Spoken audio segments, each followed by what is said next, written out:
भारतीय इतिहास का स्वर्ण युग माना जाता है उत्तर भारत में गुप्त वंश के शासनकाल को। ये वो समय था जब प्राचीन भारत के सबसे महान कवि कालिदास ने संस्कृत में कई कविताएं और नाटकें लिखी। जब आर्यभट्ट ने अपनी किताब में ट्रिग्नोमेट्री, डेसिमल सिस्टम और पृथ्वी के अपने एक्सिस पर घूमने के कॉन्सेप्ट्स प्रेजेंट किए। साइंस और टेक्नोलॉजी के क्षेत्र में भारत ने कई उपलब्धियां हासिल की और भारत संस्कृति, कला और अर्थव्यवस्था के क्षेत्र में अपने ऊंचाई पर था। आज हम गुप्त वंश के सबसे फेमस राजा चंद्रगुप्त विक्रमादित्य के बारे में बात करेंगे। वेलकम टू द सीको official show great Indian kings, जहां हम भारत के महान राजाओं की कहानियां आप तक लेकर आते हैं। चंद्रगुप्त द्वितीय गुप्त वंश के सबसे शक्तिशाली राजा समुद्रगुप्त के बेटे थे।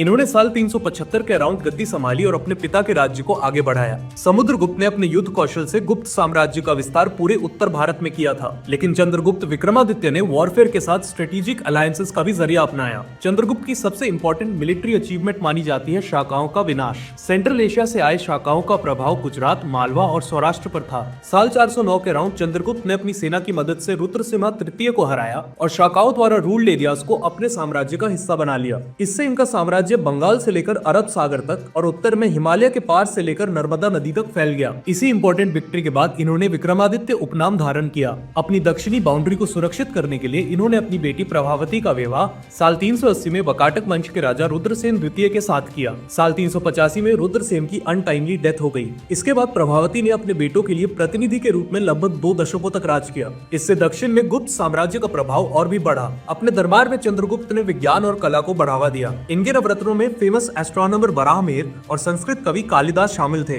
गुप्त साम्राज्य सिल्क रूट के माध्यम से रोम और चाइना के साथ व्यापार करता था। इसके अलावा दक्षिण में पोर्ट्स की मदद से इंडोनेशिया, कंबोडिया और श्रीलंका में भी भारतीय एक्सपोर्ट्स पहुंची। इनके कुशल प्रशासन का प्रमाण हमें साल 399 में चाइना से आए बुद्धिस्ट ट्रैवलर फा हाइन के लेखों में भी मिलता है। उन्होंने बताया कि मगध के शहर जैसे पाटलिपुत्र, राजगृह और नालंदा व्यापार और समृद्धि के केंद्र थे।